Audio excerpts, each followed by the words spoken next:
هيدي ايه؟ عليكم ورحمة الله وبركاته. بسم الله الرحمن الرحيم. في لقطة غريبة حصلت في الدوري المصري، غريبة وكوميدية بصراحة يعني. كان في مباراة بين البنك الأهلي والمقاولين العرب. كان في هدف جه للبنك الأهلي. المهم كان في شك إن الكرة أوفسايد ولا إيه.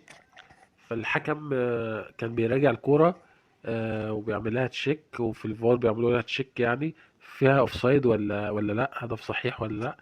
واللعيبة واقفة ومستنية الحكم هيحسب ايه. فالمهم الحكم حسب، جاله قرار ان هي جون. فشوفوا رد فعل احمد أوفا، لاعب البنك الاهلي. يمكن اول مرة نشوفها في الملاعب ان لاعب يمسك حكم ويبوس دماغه. حتى الحكم نفسه اتفاجئ وقال له انت ايه يا عم اللي بتعمله ده. بس كانت لقطة كوميدية.